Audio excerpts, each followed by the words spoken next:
Assalamualaikum warahmatullahi wabarakatuh. Selamat pagi Bapak dosen dan teman-teman lainnya yang berbahagia. Pertama-tama marilah kita panjatkan puji syukur kepada Allah Subhanahu wa taala karena telah memberikan rahmat, kesehatan dan keselamatan sehingga kita dapat melaksanakan presentasi kelompok ini walaupun secara daring online. Adapun topik yang akan kelompok kami bahas yaitu pemberdayaan ekonomi rakyat yang berakar pada masyarakat. Nama saya Reksi Perirawan yang akan bertugas sebagai moderator pada hari ini. Saya akan membimbing jalannya diskusi di hari ini. Adapun anggota kelompok saya yang beranggotakan Ricky dan Via. Sedangkan rangkaian acara yang akan kita lewati adalah 1. Pembukaan, 2. Penyampaian materi, dan 3. Sesi penutup. Baik teman-teman, langsung saja kita mulai ke sesi pertama, yaitu pembukaan. Marilah kita mengucapkan basmalah bersama-sama. Selanjutnya adalah penyampaian dan penyajian materi. Materi pertama yang akan disampaikan oleh saya sendiri, dan materi yang kedua akan disampaikan oleh Via, dan materi yang ketiga akan disampaikan oleh Ricky. Kepada waktunya saya persilahkan. Ya, materi yang pertama yaitu pengertian pemberdayaan ekonomi. Pemberdayaan di bidang ekonomi merupakan upaya untuk membangun daya atau masyarakat dengan mendorong, memotivasi, dan membangkitkan kesadaran akan potensi ekonomi yang dimilikinya serta berupaya untuk mengembangkannya.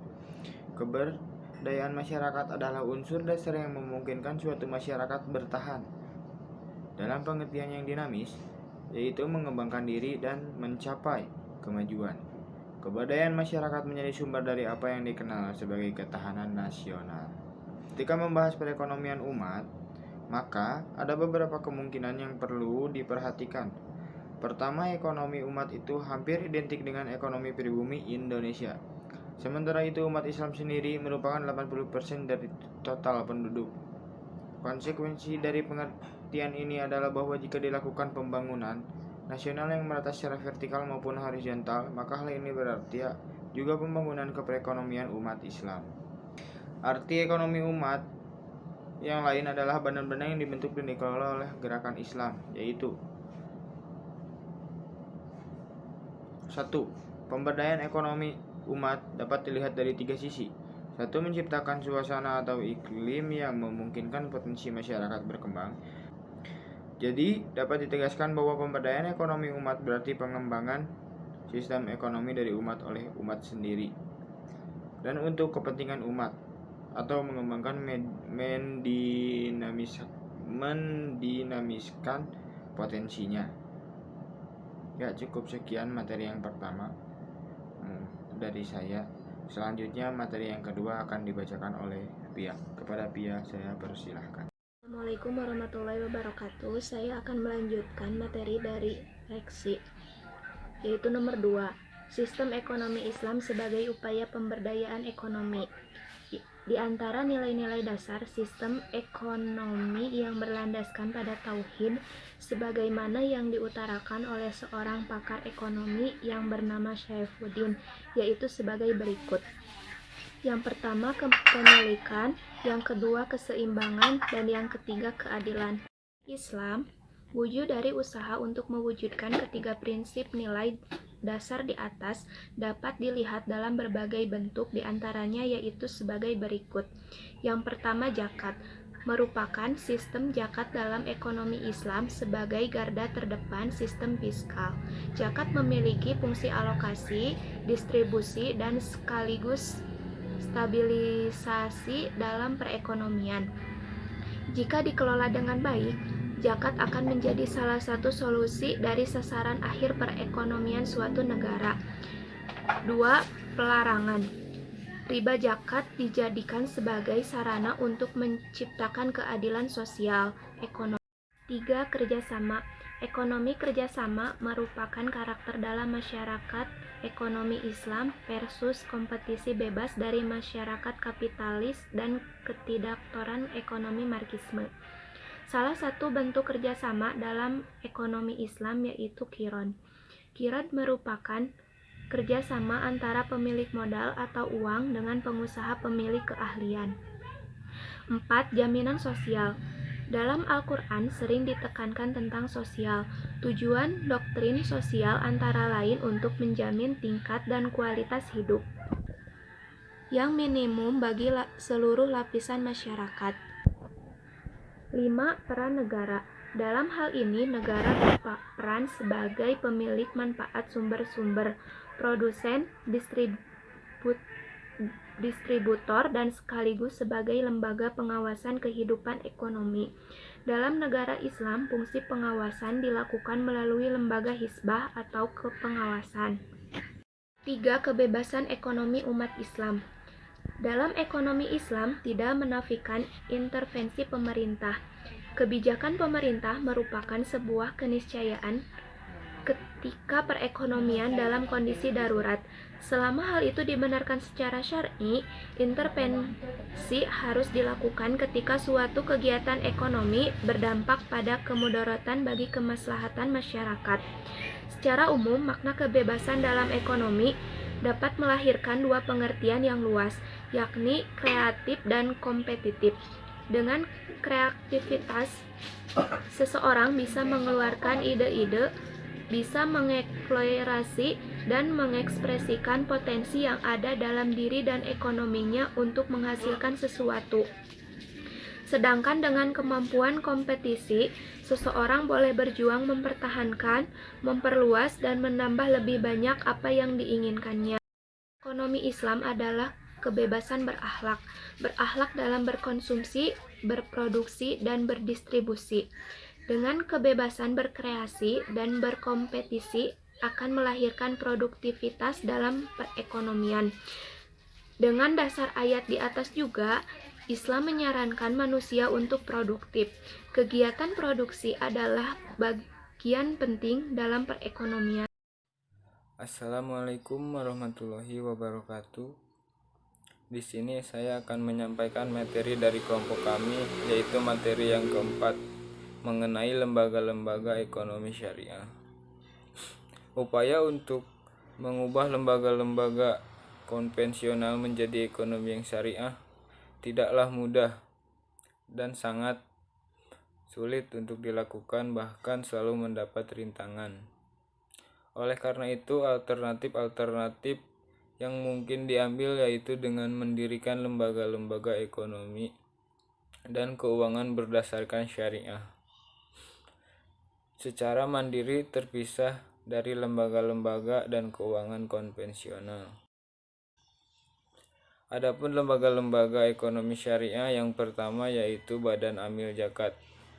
Badan Amil Zakat merupakan lembaga swadaya masyarakat yang pengelola, penerimaan, pengumpulan, penyaluran, pemanfaatan zakat, infak, dan sedekah secara berdaya guna dan berhasil guna. Perintah zakat sendiri yaitu termuat di dalam Al-Quran yang dicantumkan sebanyak 30 kali, sedangkan yang memakai kata-kata yang maknanya adalah zakat terdapat 80 kali. Zakat juga diperintah oleh Nabi Muhammad SAW. Dan badan lembaga-lembaga ekonomi syariah yang kedua yaitu Bank Syariah. Perbankan syariah merupakan suatu lembaga keuangan yang berdasarkan hukum-hukum Islam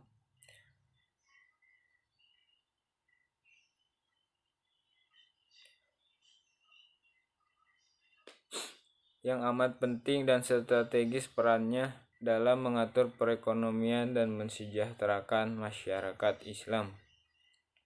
Kehadiran lembaga perbankan bukan hanya dapat mengatur perekonomian masyarakat, akan tetapi kehadirannya dapat juga menghancurkan perekonomian sebuah negara seperti zaman dahulu. Oleh karena itu, maka diperlukan perbankan yang berekonomi atau yang berorientasi syariah. Lembaga yang ketiga yaitu Baitul Mal wa Tamwil atau yang kita kenal dengan BMT. BMT merupakan balai usaha mandiri terpadu yang isinya berisikan Baitul Mal al-Tanwil dengan kegiatan mengembangkan usaha-usaha produktif dan investasi dalam meningkatkan kualitas kegiatan ekonomi pengusaha kecil dan menunjang pembiayaan kegiatan-kegiatan ekonominya.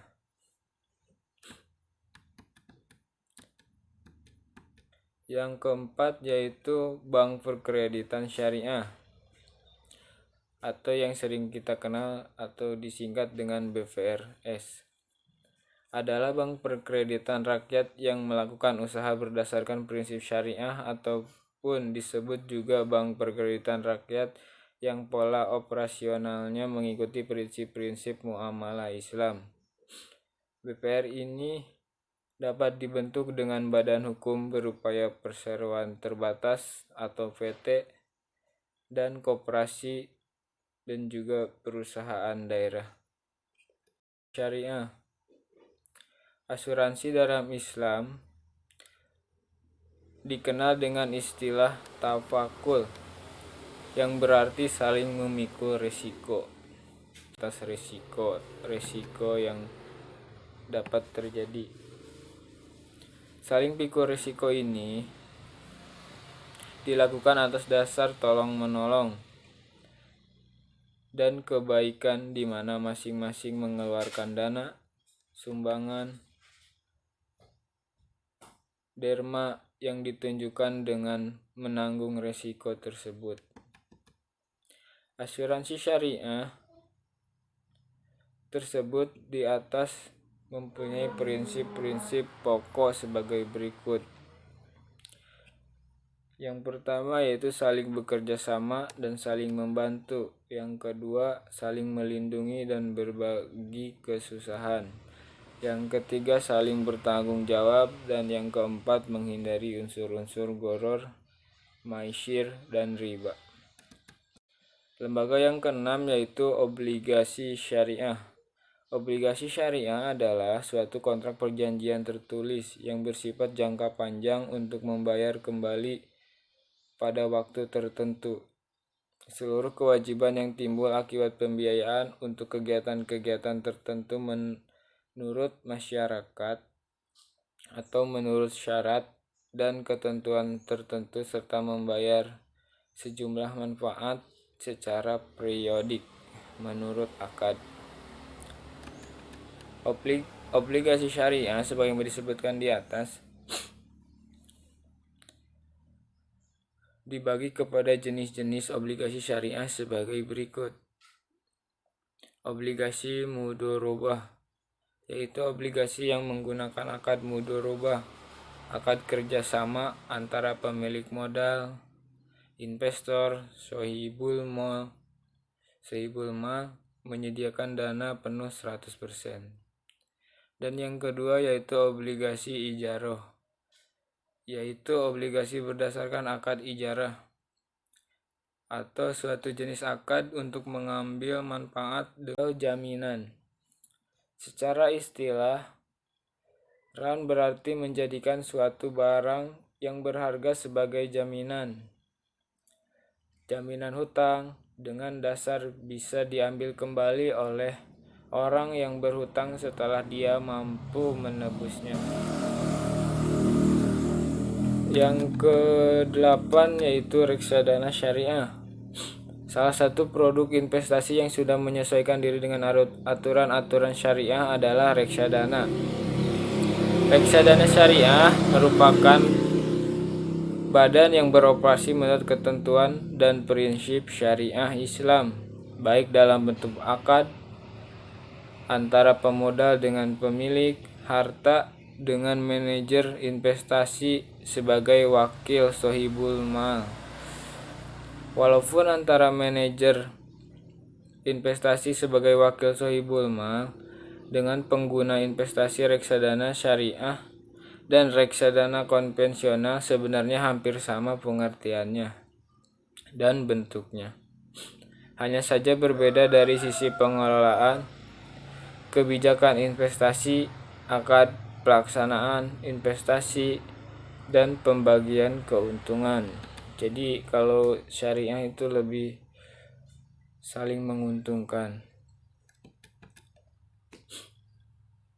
Dan lembaga yang ke-9 yaitu Badan Arbitrase Syariah atau Badan Arbitrase Syariah.